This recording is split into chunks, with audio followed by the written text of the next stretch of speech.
Hey folks, and welcome to the Untethered Volume 5.2 Virtual Launch Party. My name is Stephanie McKechnie. I am the co-creator and editor of Untethered.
don't worry. Still grab your tickets. I will be emailing all the winners to let them know that they've won and so that they can claim their prizes. Now, I do want to let you know that all of our available back issues are also on sale on the virtual launch hub for only $8. So if you have any missing in your Untethered collection, hop on over there and grab your copies. As some of you may know, Untethered is a completely unfunded journal, so we've really only been able to exist these past 6 years because of the incredible support we receive from folks like you. All proceeds made on our website go right back into Untethered, so you can be happy knowing that the money you spend today will be going towards printing our future issues and paying our contributors more competitive honorariums. So I think that was everything that I wanted to tell you folks before we got started, so enough of me, let's get on to the readings. Alright folks, well first up on our virtual stage tonight is Bashar Lulu Jabbour. Bashar is an immigrant poet. He uses the mundane to give a glimpse of the complexities of leaving one home for another. Bashar is a storyteller, and his stories are deeply personal. His poetry has been featured at many festivals in Canada, including Canadian Festival of Spoken Word, Naked Heart, Latitude Storytelling Festival, and Word on the Street. He was also an opening act for Carlos Andres Gomez. He is the artistic director of the Kitchener-Waterloo Poetry Slam and lead poetry editor at Textile Magazine. Please join me in giving a warm welcome to Bashar.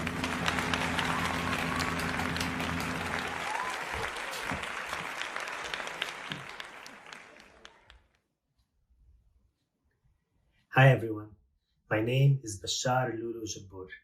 I'm a poet based in Kitchener-Waterloo, the traditional lands of the Haudenosaunee, Anishinaabe, and Nujara peoples. I'm going to be reading the poem on First Look from the latest edition of Untethered magazine. On first look, it may appear that the best seat in class is face to face with the sobia. Let me explain.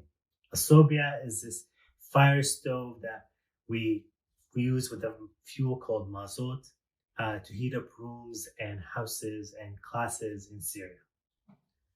So on first look, it may appear that the best seat in class is face to face with the sobia. It is not. The fire will gnaw at your face, and later your mother will put half a bottle of Vaseline on your dry hands. The best seat in class is the third seat back. The fire will keep you warm, but will not crack your skin to look like the Valley of Barada. You will not sweat through the layers.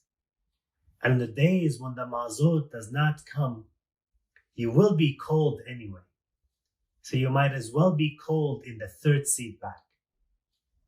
We wore layers like we knew the mazot was never gonna come. I wore 3 shirts, a pair of underpants that made my thighs itch, and 2 pairs of socks.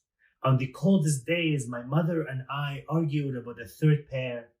I am now old enough to admit that she was right.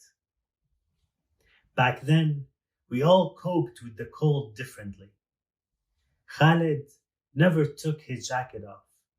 He leaned back against the peeling paint and etched Eminem lyrics onto his desk. Shada wore gloves as she took math notes and wore black turtlenecks. And I sat in the third seat back. In grade 11, I exchanged the best seat in class for a one-way ticket to Canada. We rented a small apartment and bought a 1992 red Corolla. In the back seat of that car, in the heat of a Canadian summer, my first girlfriend sits in my lap, hurriedly untucks the layers, pauses, runs her hands through my chest hair, and asks, "Why do you wear so many layers?" "Habit," I say. Thank you.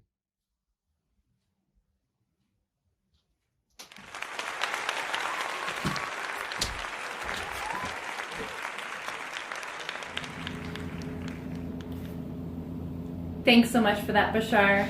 Up next is Ellen Chang-Richarson. Ellen is an award-winning poet, writer, and editor of Taiwanese and Cambodian Chinese descent. The author of 2 poetry chapbooks, Unlucky Force from Anne Strothers Press and Assimilation Tactics, forthcoming from Coven Editions.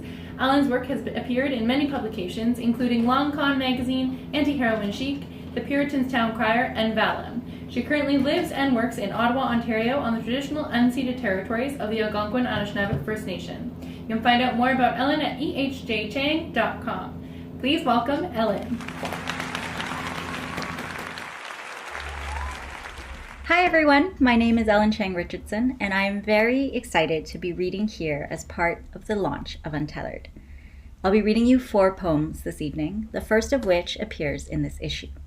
This is Sweet Green Thing. Mango meat, juicy, sweet. Your nectar drips over my chin. You remind me of Amma's home. Cold blasts, regurgitated air, car honks, bicycle trills, that hot, humid thrill. You remind me. Deep and yellow, the tang of you hits, and I am transported to 18 years ago. Now green, crisp, and mellow, monarch, you are coolness and warmth. My instinct is to slide you across my tongue, catch you between canines, so that I may hold on to you like strands long forgotten. The next poem I'm going to read for you this evening recently appeared in Watch Your Head. Writers and artists respond to the climate crisis. This anthology, recently published by Coach House Books, is incredibly important, and so I encourage you to pick up a copy, as all proceeds are being donated to Ravens Trust and Climate Justice TO. This is Meltwater Basin. Have you ever had those dreams? You know, those carbon dark sorts of dreams, where monsters and men made of the same fabric move in and out of each other amorphic? I've had those sorts of dreams. Those lamp-black sorts of dreams. In each one, there you are, on horseback, bareback from the waist up. In each one, there you are, astride your shadow steed like a legion of Kazakh kings. Damn them, these dreams, these gut-wrenching, teeth-clenching, sweaty sorts of dreams that melt into each other, profuse and confused, soporific in nature. It's funny, these sorts of dreams, these burnt sienna, lamp flare, cotton-filled dreams.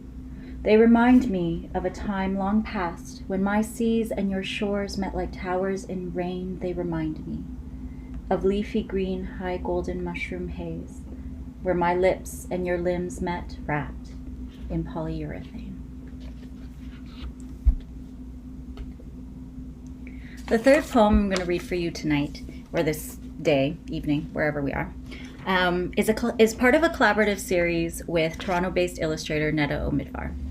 We give each other a prompt. She draws an illustration without seeing my poem, and I write a poem without seeing her illustration. This is Pulled Pork. Pulled pork. Stew simmers. Thoughts slip from my mind like meat off bone.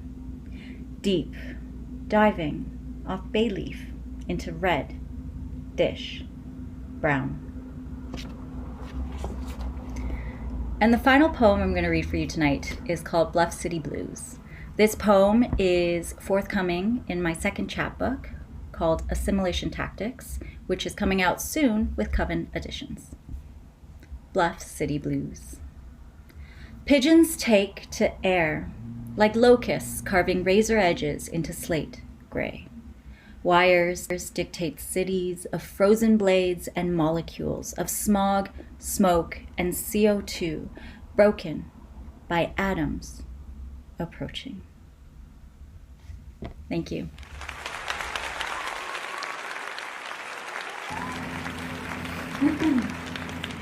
Thanks so much for that, Ellen. Up next, we have Hilary Ball. Hilary Ball's writing has been published in Prism International and has been shortlisted for the Puritans Thomas Morton Memorial Prize. She grew up in Fredericton, holds an MA in English Literature from UBC, and currently lives in Montreal. Please welcome Hilary.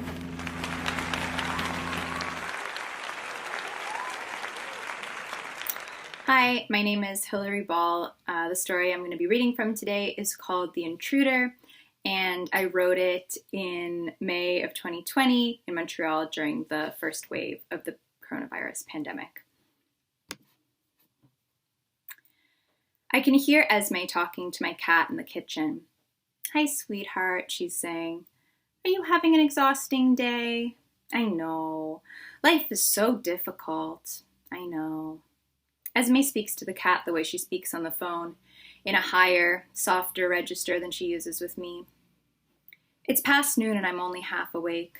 Last night I tumbled down a YouTube rabbit hole, mostly clips of late-night hosts performing their usual segments from home, the absence of live laughter giving their jokes an eerily unfinished quality.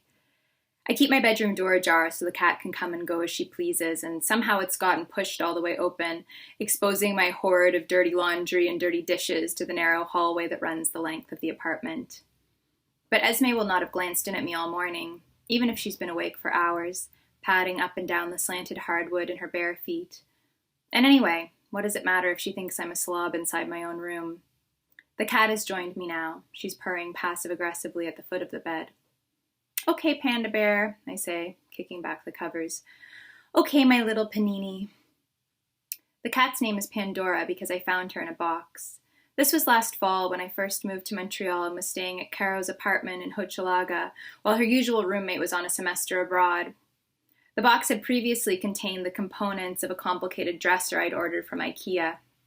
It was a warm September evening, and Caro was frying salmon in the kitchen, and the cat must have been drawn to the smell and crawled through one of our ground floor windows, most of which didn't have screens. This is what must have happened, Caro and I agreed at the time. But since neither of us actually saw her come in, Pandora's appearance in the IKEA box felt a bit otherworldly, as if she were a welcoming gift from the city. "Little freeloader," I say as I fill her dish, which I keep beside the IKEA dresser. In the end, it never came together quite right. The drawers are always sliding off their runners, and one of them makes a terrible scraping noise. Pandora eats too quickly, as usual, and pukes on the sleeve of a sweater hanging from the bottom drawer. "You're right," I tell her. "It needed a wash." I sit on the floor with my back against the bed, and she steps onto my lap. Her belly is rounder than last summer, her fur softer and shinier, but she's retained her oddly kitten-like stature. The vet explained that she was probably close to 7 years old when I found her, that her growth had been stunted by a congenital disorder. This was also the reason for her peculiar gait, the way she swings her hips when she walks, almost seductively, Caro used to joke, like a femme fatale in a slinky black dress, an asymmetrical white mask on her face. Esme passes us with a plate of food in her hands, and Pandora chirps at her, gently freeing herself from my arms. "Hi there, cutie pie," I hear Esme saying at the end of the hall. "Did you have a delicious meal?" Her bedroom door opens and closes, and I wonder how much my cat knows about my roommate's private life that I don't. Esme's on the phone again now, her bright girlish voice muffled yet audible, although the content of her conversation is not. What's she up to in there? I sometimes ask Pandora if she's in one of her rare snuggly moods. But if the cat is a spy, it's unclear who she's reporting to. I scoop the vomit off my sweater with a Kleenex and push my door almost closed, positioning a boot nearby to keep it from swinging all the way open again when Pandora returns. Thanks so much, Hilary. And folks, trust me, you're going to want to finish that story. All right, up next we have Vannessa Barnier. Vannessa Barnier is an instigator, community organizer, book publicist, workshop facilitator, and the host of Legible Intelligibles. Not only a hard thing to say, but it's also a summer open mic poetry reading series in the park. Vannessa lives, laughs, and isolates in Toronto. Please welcome Vannessa Barnier. Hello, my name is Vannessa Barnier, and I'm going to be reading Therapist Earring, which appears in this issue of Untethered magazine. I'm thrilled to be part of this launch. Thank you all for coming, and for everyone who worked on the magazine, and for all my fellow contributors. So, here we go. Therapist Earring. I am sitting in a green chair. It's sometimes a little warm after the last person. This time it is too. I am sitting in front of Karen. Karen, who's gesticulating. Her hands are flailing. I am watching from the green chair. Karen is talking and her hands are flailing. She gets a haircut between every session. I can tell she does. Karen, I watch from the green chair. Karen is talking, and that's the primary function of our meeting. She is talking and moving her hands and waving her head, and her gold-hooped earrings are rattling, and I am too. She is talking, and her finger gets caught because she is gesticulating. She really senses it. Karen senses it. I watch the hoop fly across the air and onto the floor. She gets half up. Karen gets half up and then half down and onto the ground. I am sitting in the green chair watching Karen on her hands and knees. She crawls. Karen crawls on the floor. I am paying hundreds of dollars to work on power dynamics, and Karen gets on the floor. She goes down on the floor on her hands and knees and crawls to her earring. Not that far, but I am in the chair looking at her, looking down at Karen on the floor from the chair. I am sitting in the green chair, and it's hot now for my own ass, hotter by the second. I'm watching Karen, and I'm heating up. She's on the floor on her hands and knees. Karen crawling. It happens fast enough I can't imagine how she'll get back up and onto her chair. She does it before I can imagine it, and it's horrific, truly humiliating. She backs up with her palms down and crawls back into a half sit that she pivots back into the chair, crouched still the whole time. This is the first half hour session. Happy to pay hundreds for this hour. Glad Karen got her earring, though.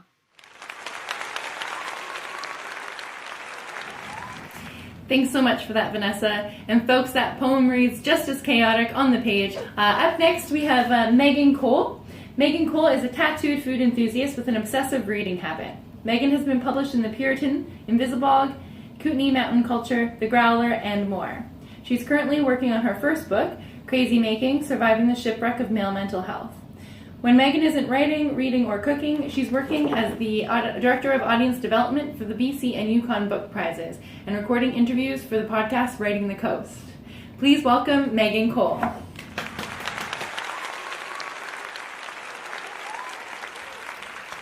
Hi, I'm Megan Cole, and I'll be reading from my essay, Symbiosis.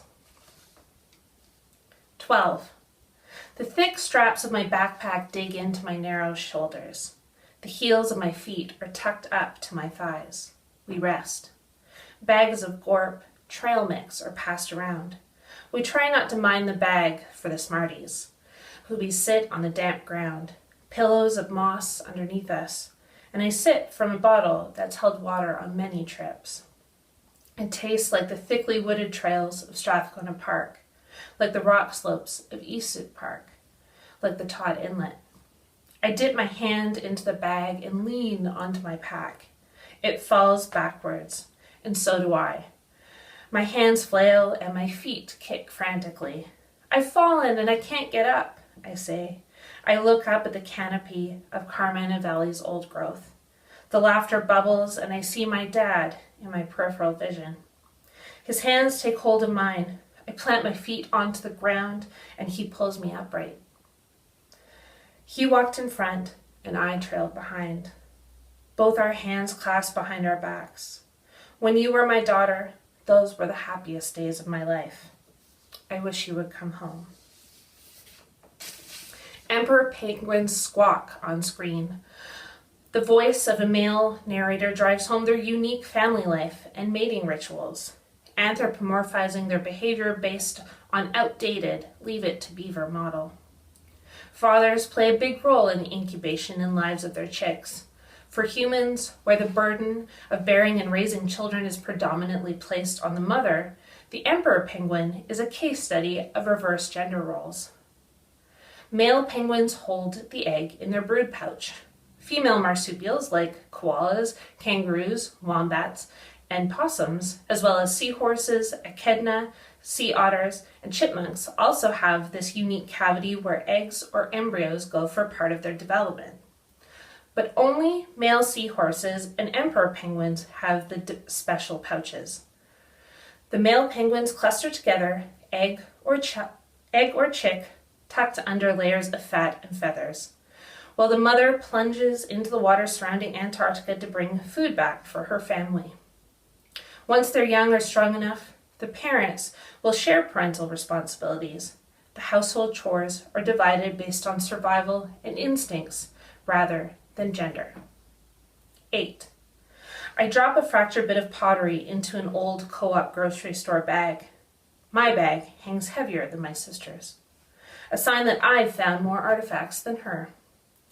A jagged corner of treasure pokes out among the bits of pine cone, stones, and bark. My sister's pink fingers disappear into the slope that descends to the burbling Todd Creek below. Between thumb and pointer finger, she pries a faded wedge of plate or bowl and raises it to the sky. "Look at this one," she shouts. "A T-Rex tooth," I say. Salal brushes our calves. In the spring and summer, we pluck ripe huckle, thimble, and salmon berries here. Today, the three of us crowd around an unknown plume of leaves and stems. "It's Oregon grape," I say. "No, it's Salal," my sister says. My dad removes his day pack, one strap at a time, then hangs it from one arm and pulls out his copy of Plants of the Pacific Northwest Coast, Washington, Oregon, British Columbia, and Alaska. He flips to Oregon grape. He reads the description aloud. The shape of the leaves, the height of the bush, the color of the berries, the environment around it. Then the same for Salal. He leaves it to us to decide. 3. My hand extends up, fingers spread wide like the maple leaves hanging from the branches overhead. Sitting on top of my dad's shoulders, I feel like I'm one of the trees. This would be our place. Did I know that then? Just a toddler, words bubbling at the tip of my tongue. The breath of the forest in the wisps of my soft brown hair. Bird song and the thudding of footsteps create the soundtrack. My tiny voice narrates. "Dad, I want to touch," I call out from my perch. Without seeing the direction my fingers are pointed, he moves towards a tall Douglas tree. He moves towards a tall Douglas fir, wearing a coat of green. It's already become my ritual. I plunge my fingertips into the moss, then lean my whole head against it like I'm hugging a dog, nuzzling my cheek, nose, and chin into the soft forest fur. The morning dew yet to be absorbed covers my face. I can hear the heartbeat. Thank you.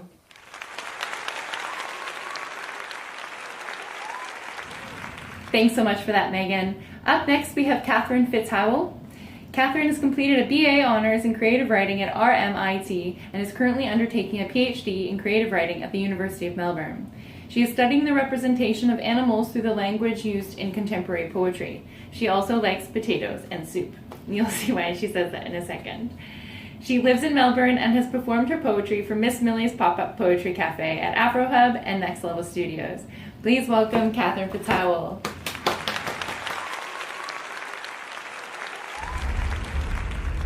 Hi, I'm Katherine FitzHywel. Greetings from Melbourne. Greetings from my little friend Kroshka. She's a sweetie. I'm really excited to be included in this issue of Untethered. It's an excellent issue and I hope that you enjoy it.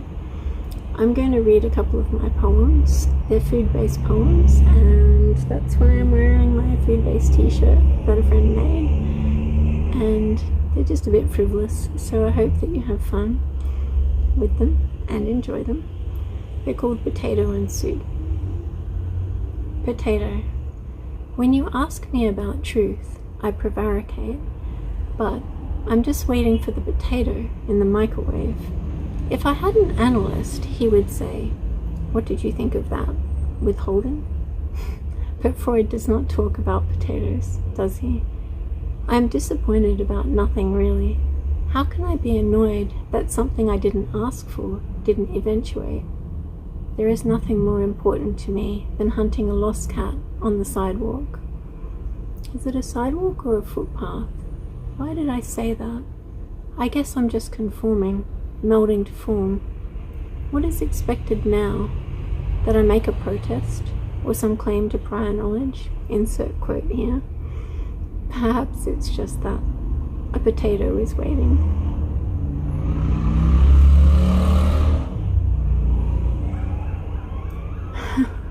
Sirens.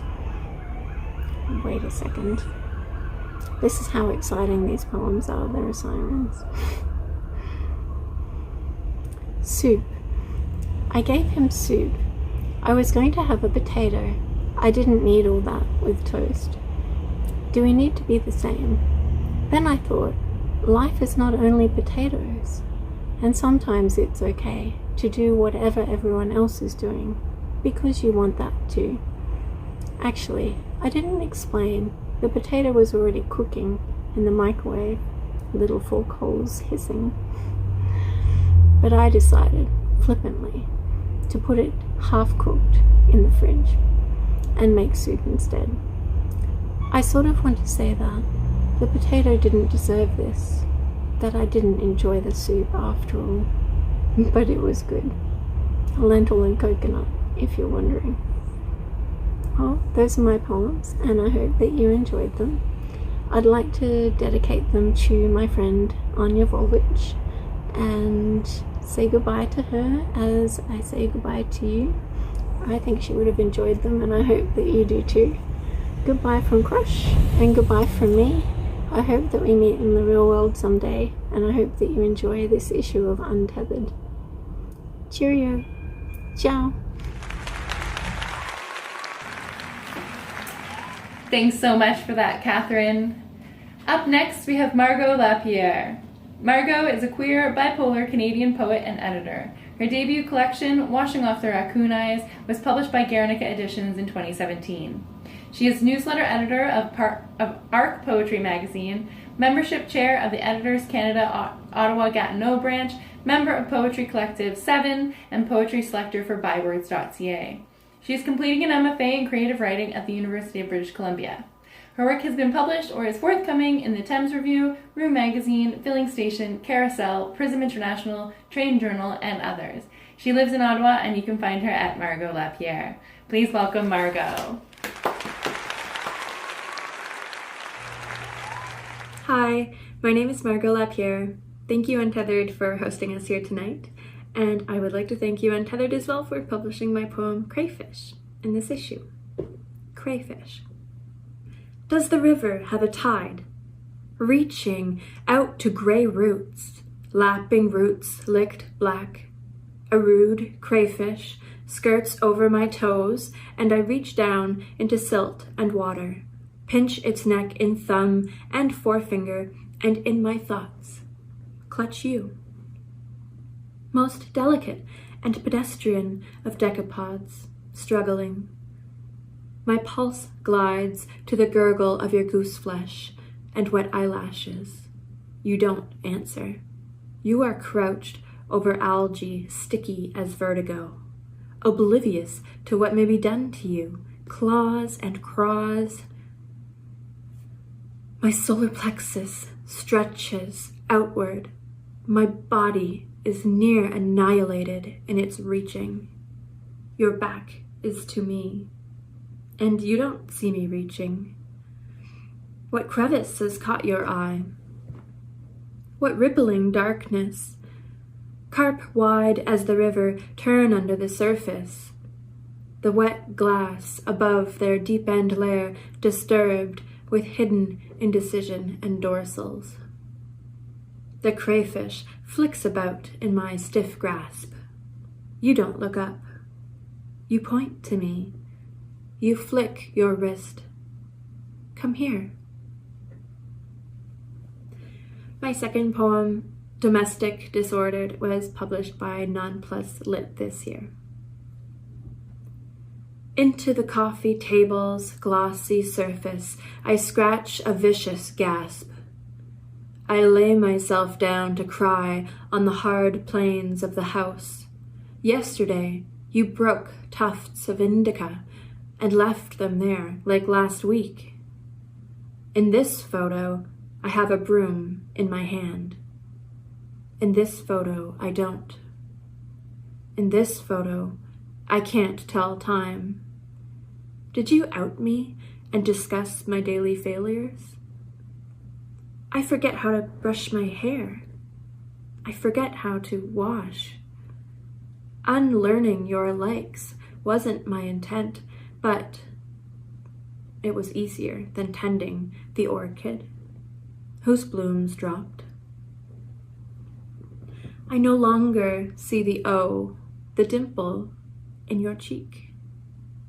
The cat came back punctured and ticked.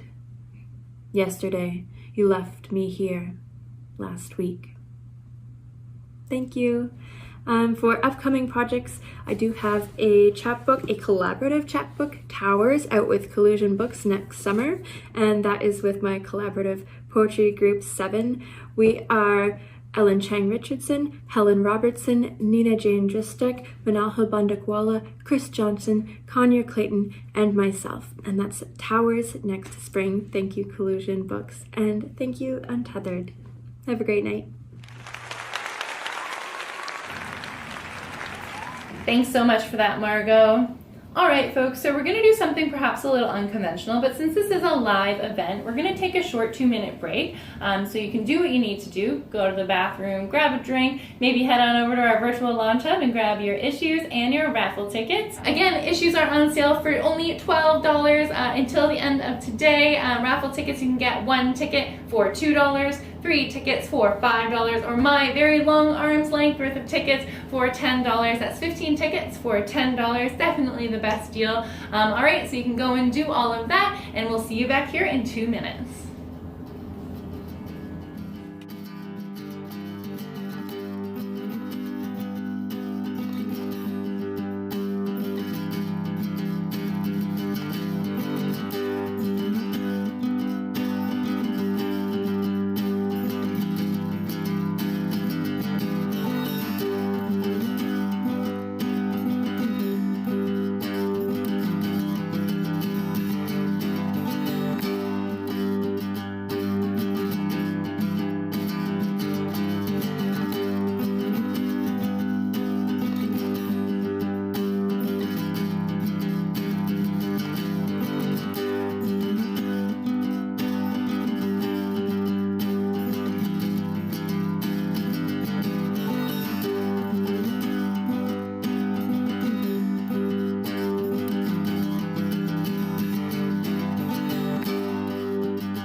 All right, folks, well, welcome back from the break. First up is Elizabeth Vondrak. Elizabeth holds an MA in English Literature from Boston College and an MFA in Creative Writing from Florida International University. Her work has appeared in the NCM Review, Transitions Abroad, Tiger Tale, a South Florida Poetry Annual, and is forthcoming from the Sandy River Review and Watershed Review. In her past life, she was a teacher to English language learners, high school literature students, and university writing students. Originally from Iowa, she resides in Boston with her husband and 3 children. Please welcome Elizabeth Vondrak.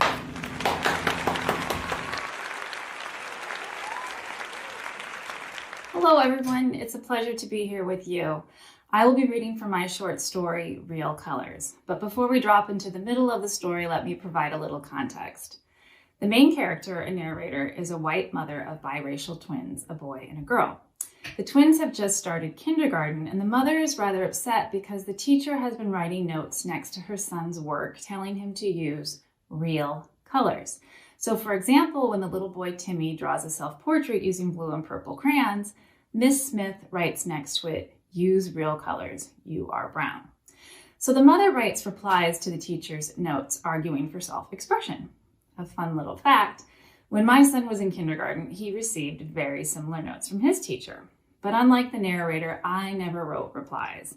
I just spent a lot of time fantasizing about it. And thus we get our story here.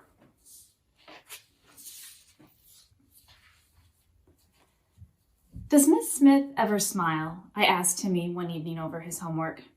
Sure, he said. Sometimes.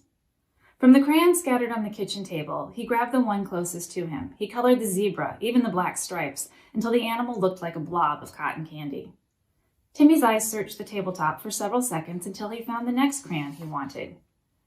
Why are you using yellow? I asked as he filled in the face of a woman wearing a crown. White doesn't show up, so I use yellow. How do you know the queen is white? I don't know. She just is. A woman of authority and power was automatically deemed white, just like Miss Smith. Should I be worried? Should I be more worried? When we were deciding on a school, I'd wanted one with students and teachers who looked like the twins, which meant public school. But no. My Nigerian husband and his parents, who said they'd pay for it, insisted that the children get the best education.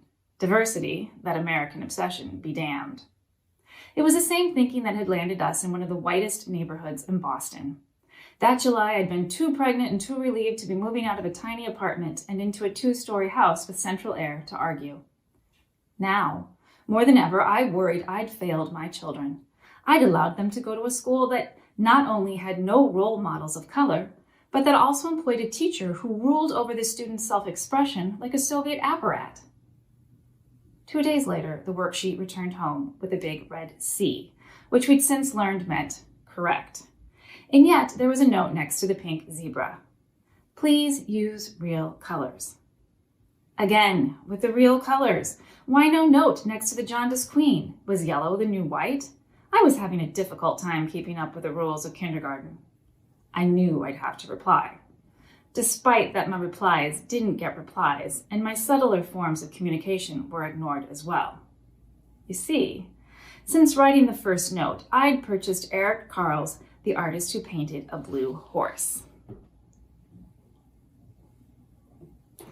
Every night for a whole week, I read to the twins from that book, and it was recorded on their reading logs.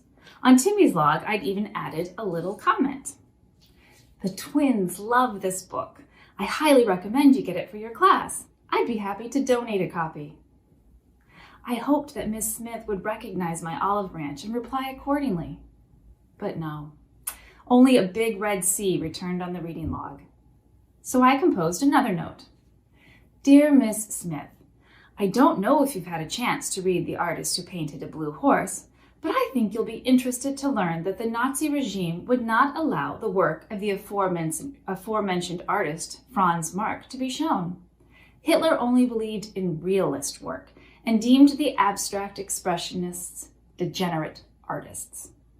I'm sure you would not deem my sweet Timmy or his pink zebra as degenerate. As for Hitler and the Nazis, well, we all know how that turned out. Humbly yours, Natalie Muir Adebanjo. This time, when I sent the note off with Timmy in his folder, I felt a bit nervous. I didn't tell my husband about it. Actually, I hadn't told him about any of my correspondence with Miss Smith. Ollie comes from a typical Nigerian family in which you do as you're told and no one gives a fig about your feelings or self-esteem. Those mushy American conceits. You work hard, you aim to be the best, absolutely no trophies for everyone. Notes about color choice were nothing compared to the canings Ollie had received in school.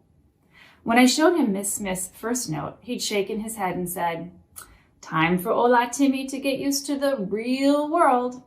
He chuckled at his pun, and then Ollie, the only non-white employee at MacArthur, Lebanon Low, turned to his laptop and resumed the firm's mandated online cultural diversity sensitivity training. Yes, he most definitely would have been on Miss Smith's side. Thank you all so much, and especially a big thank you to the editors of Untethered for allowing me to be in the issue and to be a part of this launch. You can find me at elizabethvondrak.com.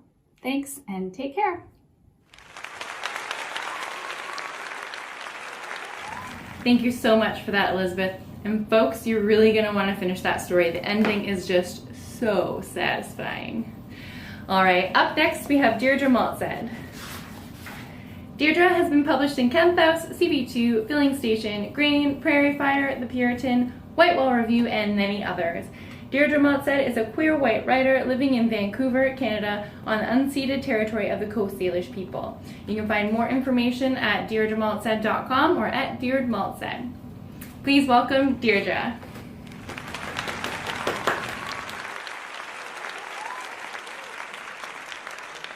Hi everyone, I'm Deirdre Maultsaid, a queer writer living on the unceded territory of the Coast Salish peoples. Thanks to Stephanie McKechnie and the whole Untethered team for this edition, and congratulations to all contributors. I'm going to read my poem Double Cross. I trudged through the hospital and out the bellowing emergency doors, and then I fell into the cold, hoar-frosted, numbing late city night and left my mother where she was not yet sleeping in the hollow clanging under the blocks of icy light, still gritting her teeth, so puzzled by her body, and the sheets too yellowed and worn to be a shelter, and the bed too small to hold stories. And she was finding out the true tale. She was on the mountain pass, scaling heights, tumbling down the scree.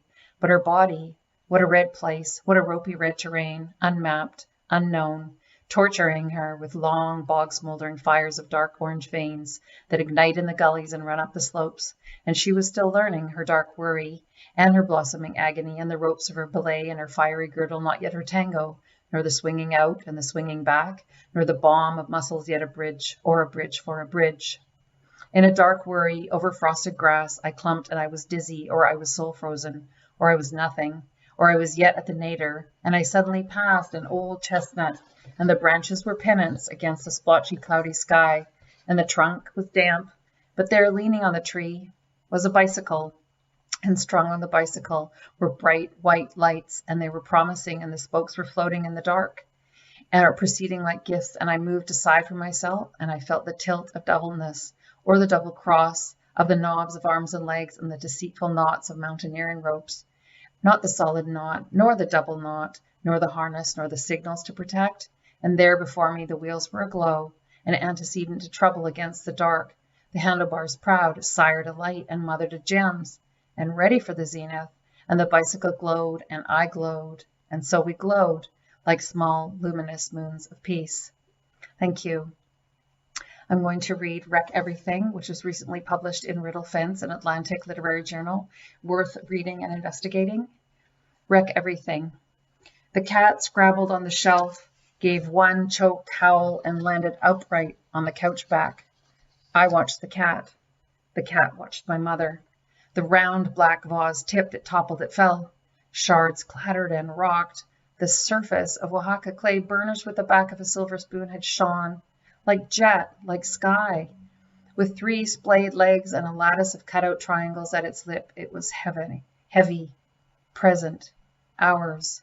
My mother turned off the stove with a quick click. The pan clanged. She threw potato wedges to the floor and jumped on them, splattering her cupian heels. Let's wreck everything, everything. How do you like them apples? She slapped me, my brother says she didn't, and dragged up the needle from my sweet-voiced Jackson 545 of Ben. She slapped down a mariachi record, the peal of silver trumpets moving her forward. Taller, she turned to my brother, now sweeping and sniffling. Stop it right now. My brother says she didn't. She lunged and grabbed by 2 black paws the cat still slinking nearby. She held it out like a gift. It stiffened. My mother shouted at me, "Open the damn door!" With a righteous she hurled the cat out into the yard. It twisted, it gyrated in midair, but landed in the hedge. The sprinkler hissed on the hot grass. Thank you.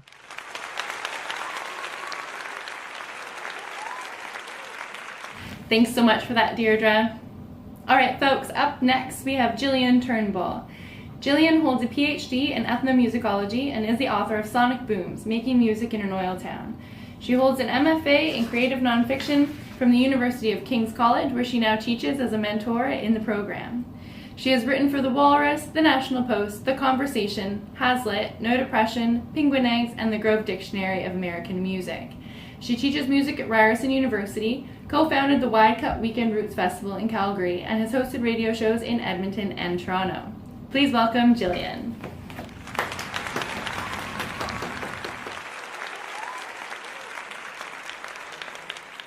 Hi everyone. I'm happy to be joining you for this launch, and I'm very excited to read everyone's pieces in the issue. It's looking great. I want to especially say thanks to Stephanie and Nicole for putting it together under these particularly difficult conditions. I'm really excited about it. So my name is Gillian Turnbull. I'm going to read my nonfiction piece from the issue called Dark Web. It's about living in the city as an artist. Okay, let's take bets. Pete snaps off a piece of our shared cookie, goes around the table as he chews. Jake? 1,300. No, 1,500. 1,550. Final guess. I make a note in my phone. Jake, 1,550. Jessie? Aw, man, I don't know. Jessie looks annoyed at the interruption. Noelle? What? She asks. She's folded her arms around her Goliath of a purse, leans on the table, pokes at the peppermint tea bag lingering in her cup. We're taking bets on how much Gillian's apartment is going to be listed for. What does the winner get? Jake asks. Pete considers the case of future bakery pie slices. Our chairs skirt out from the tabletop, spidery legs brushing against dessert worshippers. Hairs touching, exploring, finding collective desperation. A whiskey. Winner gets a shot of whiskey. Jake is triumphant. Okay, shot of whiskey it is. Is this Price is Right style guessing? Jake has too many questions. Just the person closest to the amount is the winner, I say. Noelle? 1,500. I tap in her entry. I'm currently paying $1,050 for the one-bedroom, third-floor apartment in the Junction that I'm moving out of. Pete? I'm going to go with 1,400. He takes a sip of my tea. My guess is 1,700. I type out Gillian, 1,700. Everyone at the table groans. No, that is dark, says Pete. You really think 1,700? Yep, I do. My landlord's upped the rent for the apartment the floor below mine to 2,400 from 1,900 just this past summer. We drain our cups, get up to go over to the Transac. Part 1. Cephalothorax. Legs. As far as inputs go, spiders have many. The cephalothorax portion of the body, the main hub of spider activity, contains their legs, eyes, mouth, stomach, and brain. The average arachnophobe's nightmare focuses on the legs, all 8 of them, scrambling the hairy body to its prey 4 times faster than any 2-legged attempt at a getaway. But the legs, with their 6 knees each, the hair, and the claws at the end, are less about the chase and more about the collection of information. Legs equal input source. Unpacking and packing at the same time is a mindfuck. I make piles of clean underwear, unpack my bathroom box of toiletries, throw travel shampoo and face wash into my suitcase. Where is my bag of wool sweaters? Although it's 35 degrees Celsius in Toronto, I'm going to Calgary, where it's snowing. Sweat droplets fall off my face and burst open on the UP Airport Express train platform.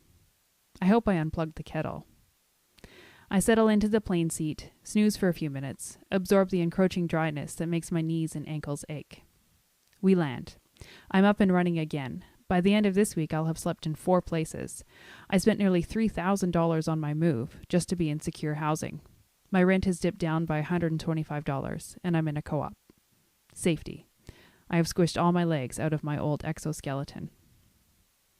My partner thinks you wake up in the morning thinking about whatever is on your mind the most. So for him, that means he pokes me awake with ideas like, maybe we should move the midterm to week 6, or do you think all the tests should be written on laptops? Whereas right now I'm waking up thinking, I wonder if the air conditioner will fit on that shelf in the first closet, or where is that box of lecture materials for next week? Where is my festival pass? The lockbox key. I arrive at the music festival I co-run in Calgary, here just for this long weekend, scoop my lanyard over my neck, hand Peggy the lockbox key I absconded with last year. Thank you.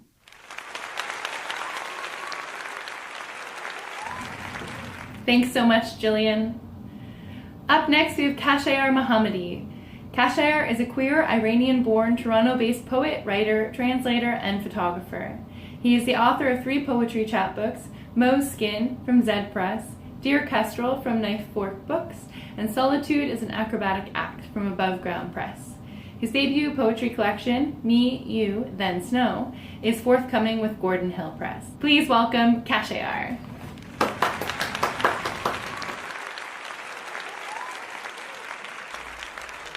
Hello, my name is Khashayar Mohammadi, aka Kramer, and I'm going to be reading 3 poems for you.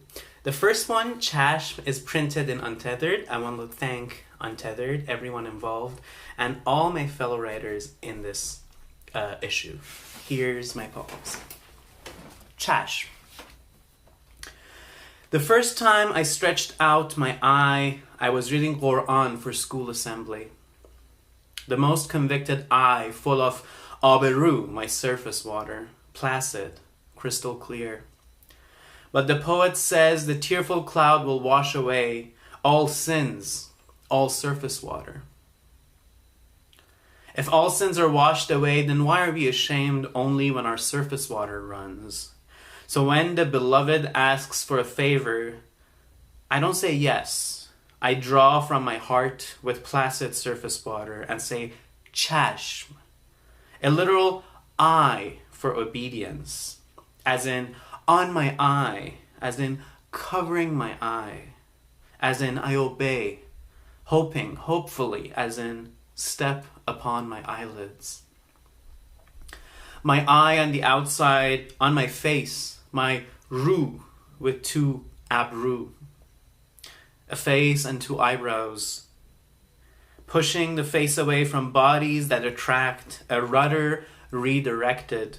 But this eye crowdsourced genitalia at kindergarten nap times, and a slap came from father. A lit match sunk into my hand at a dinner party lecture to not reveal my honor. A little lump of meat, pendulous, the stylus that writes the binary.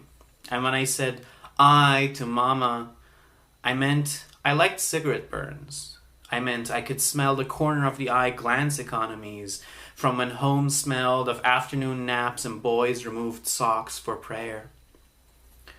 The beloved churns in bed, asks for a flogger, his reminder of Christian flagella, and I say, your feet upon my eyelids, enunciate the convicted eye. Dialogue. Word came, who are you? An entangled presence, a mirror grown into a body. Word came, it has been said before. Words scramble on the page are mere scribbles. Word came, illegible. An interruption, a cough, a child's question. Word came, theater only exists without an audience. Dialogue. The main square, the Sheikh's sermon, shedding earthly possession. Word came, even his emerald ring.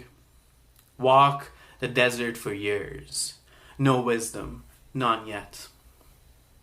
Word came, the desert is not for wisdom, but for clout. Arrive back at the main square, salt-crusted feet. Word came, life is an earthly possession. Thank you.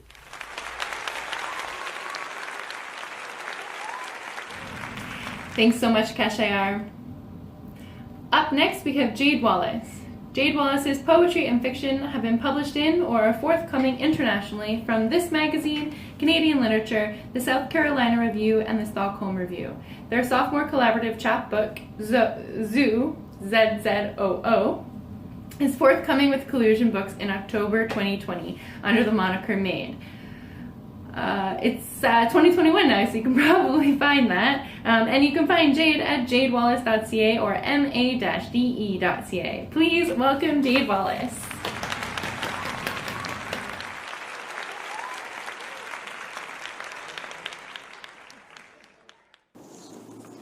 Hi everyone, I'm Jade Wallace. We are at St. Mary's Cemetery, Memento Mori, I guess.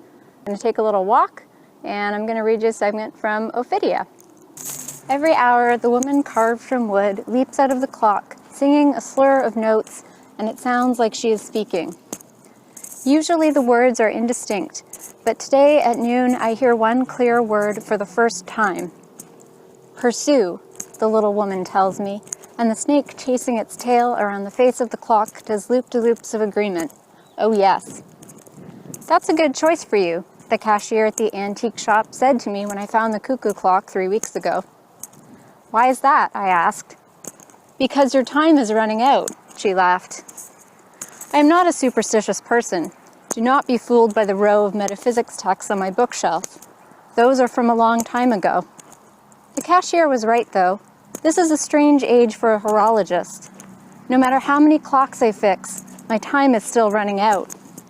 If the shop owner had been on cash that day, I might have backed out of buying the clock. I've been known to do that. Instead, his unsettlingly insightful wife was the one working, and here we are. Pursue, pursue, pursue, says the woman in the clock. I have been waiting for a pointing hand ever since my own wife died 2 years ago. I guess this is why people record in their bedrooms. We're going to carry on, though. So I walk right out my back door and into the forest. I am not superstitious, but I might be a bit esoteric. The correspondence of things. I can believe in that. Baby garters are emerging everywhere these past few weeks. I nearly step on one as I walk through Jonah's yard. I'll always love you, Jonah said last month, right after we broke up. 2 years, 10 years, a lifetime won't change how I feel. I had received weekly letters from him since then. Brief notes about his day with postscripts that promised he was imagining futures for us. I sent back a dozen apologetic pages once, but kept a blurred stack unsent in my desk drawer.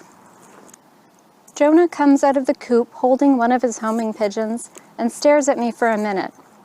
Jonah, tall as a monument, a landmark I keep circling. He steps toward me, then looks down at the pigeon. 1 minute, he says, and goes back into the coop for a long time, finally returning empty-handed. There's a wedding today, he explains. I could come with you if you want, I say. I let that hang for a moment, but he only gives me a look of silent concern. To help with the pigeons, I offer. Why would you do that? He asks. It seems like a good excuse, I say. I don't really want to be at a wedding with you right now, he says. I can help you bathe the pigeons and you can go to the wedding alone, I say. I don't want to go to a wedding alone, he says. Then I can help you bathe the pigeons and you can take someone else to the wedding, I suggest. Why would I want to take someone else to the wedding when I'm still in love with you, he asks. Jonah, I say, very quietly, stepping forward until I am close enough for him to swallow me whole. You are being difficult. Later, Jonah has to leave in a rush with the unclean pigeons in tow. I estimate that he nearly misses the wedding. Back at home, I hunch over a tactile pocket watch that refuses to keep up with the world around it. I have already tried the usual fixes. I find myself prodding the watch's guts a little too hard and have to pause. I take off my eye loop, put down my tweezers, and remind myself that no mechanical clock is perfectly isochronous. Their timing will always be a bit off. I run my fingers over the raised numbers. Why can't you figure out how to keep moving forward? I ask.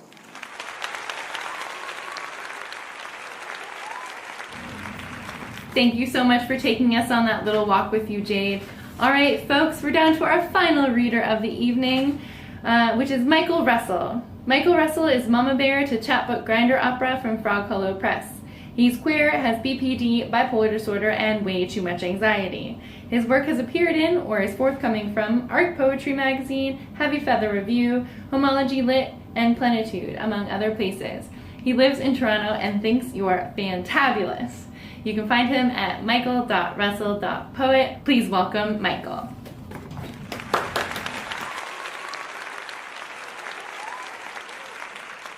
I'm going to read 2 poems, the first of which is published in the new issue of Untethered. Warrior 2. I haven't given enough credit. Cankles which lift and carry the thick blubbered mammal of frozen history, remember. Trauma is mammoth. In 1 year I bloomed like dough, my rolls rippled and swirled. The world demands I reduce the fat, Love, its whipped song. I refuse to spit what happened. I wallow in its alligator swamp my belly, curves like a baseball I bat my thigh with a hammer. Jiggle, jiggle. My worth is sewn to weight. I needle it through a swatch of skin and leek. Agave, maple, honey. Will my boyfriend hunger for this unstretched mess? Knotted tangle of smothered muscle, inflexible hamstring which pulls like dry elastic, snap of knee beneath my weight. I am a body of waste sometimes. I'm grateful for morning yoga, my practice to strike a pose warrior. I know strength in glory, sing my thick thighs, soft shoulders, all mine. Fingers that reach for light, chase the light, comb the strands of sun my feet, sing their blister and callous I might never stand on my hands but my feet, build these calves, the fragile kneecap, rigid hip my butt, sing the fluffiest cumulus cloud my butt, amen, amen. Ode to Seroquel. Priestess of the antipsychotic, adopted sister to my family tree of medications I pray. Slow the speeding car of my brain, protect its flimsy from wreck. O gods of pharmacology, force me to swallow every prescribed enemy the gumball machine of health spits. I'd rather pluck pansies off grinder than sleep and dream of